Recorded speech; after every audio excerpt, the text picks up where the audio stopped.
दोस्तों, रिया राज पवन सिंह और खेसारी लाल यादव के बारे में ठोका ठोकी वाला इंटरव्यू देकर बहुत बड़ा झमेला में फंस गई है। जब से इंटरव्यू वायरल हो रही है उतना ही रिया राज के लिए मुश्किल पैदा हो रही है।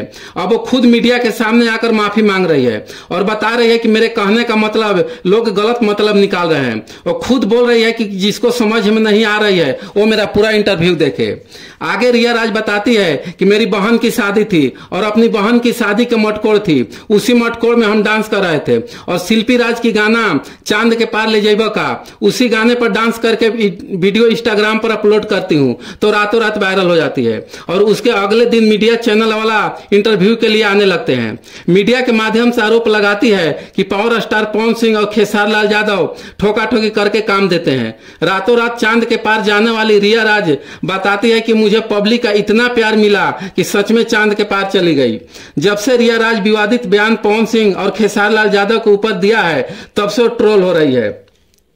रिया राज मीडिया के सामने आकर माफी भी मांग ली पब्लिक से। रिया राज खेसारी लाल को अपना आदर्श मानती हैं। रिया राज को बचपन से उनकी एक्टिंग में रुचि थी जो अब जाकर पूरी हो रही है। रिया राज सिवान जिले से है। रिया राज सिवान जिले से बिलोंग करती है। रिया राज के एक्टिंग और डांस में उनका हस्बैंड पूरा सपोर्ट करते हैं। रिया राज बताती है कि मुझे इंडस्ट्री में बहुत आगे जाना है, इसीलिए आप लोग मुझे सपोर्ट करें। जो मैं विवादित बयान दी हूं जो मीडिया में वायरल हो रही है उसका गलत मतलब न निकाला जाए। मुझे भी इसी इंडस्ट्री में रहना है और इसी इंडस्ट्री में काम करना है। रिया राज बोलती है कि जो दिखता है वही बिकता है, इसलिए वायरल डांस में हम भी थोड़ा बहुत दिखा दी हूँ। रिया राज के हर जगह फेसबुक, यूट्यूब, इंस्टाग्राम हर जगह पर इनका डांस वीडियो और गाना वायरल हो रही है। तो दोस्तों, आप लोग कमेंट करके बताएं कि जो रिया राज पवन सिंह और खेसारी लाल यादव पर घटिया बयान दिया है क्या वो गलत है या सही है।